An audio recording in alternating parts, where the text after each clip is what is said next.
defeat legislation is systematically one piece at a time. What that amendment demonstrated was the hypocrisy of the Democrats. And part of how we defeated it was demonstrating the hypocrisy of the Democrats. I would note my amendment was also voted for by Jeff Sessions. Is it somehow your position that Jeff Sessions supported the Gang of Eight as well? That's ludicrous.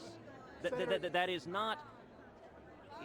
I understand why some people might want to blur the history and confuse where people stood. But that fight, the Gang of Eight fight, was, as I said just a few minutes ago, a time for choosing, where individuals chose with whom you stood. I like Marco Rubio. I respect Marco. He's a friend of mine. Is he not telling the truth? He is a terrific guy. The statement that I supported legalization is flat out false. And he's made that statement. Well, whether he knows it's false or not, I don't know, but it is false.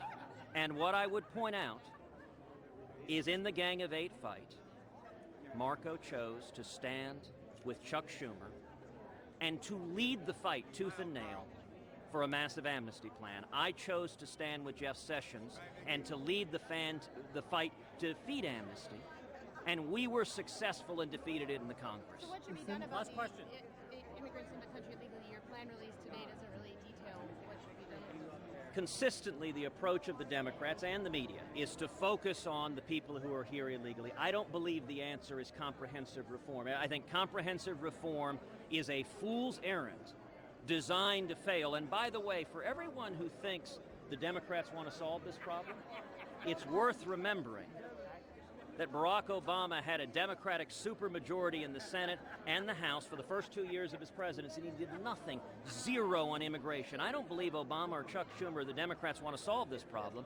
Instead, they want to demagogue and use it as a political wedge issue. I believe the way we solve the immigration problem is we start on areas of bipartisan agreement. There is overwhelming bipartisan agreement outside of Washington that we need to secure the borders. That's where we need to start first, and as president, I will get it done.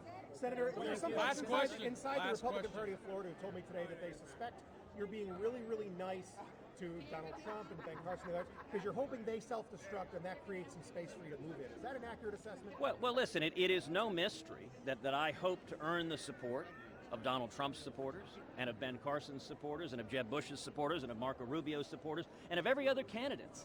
I'm running to win this nomination and win the presidency. And I will say, the most encouraging thing we're saying, listen, this is the state of Florida. This is the passion and excitement that we are seeing from grassroots conservatives all over the country. And what we're seeing is conservatives coming together and uniting. And if conservatives stand together, we will win the nomination. And if conservatives show up and vote, we will win the general election, and we will turn this country around, bringing back jobs and growth and opportunity and rule of law. All right, Mark, one more thing. If I can ask you a little about the ending birthright citizenship. There are those who say it's enshrined in the Constitution. I understand there are different interpretations. But the question would be, how do you say you're a constitutional conservative and you're saying people born here aren't citizens?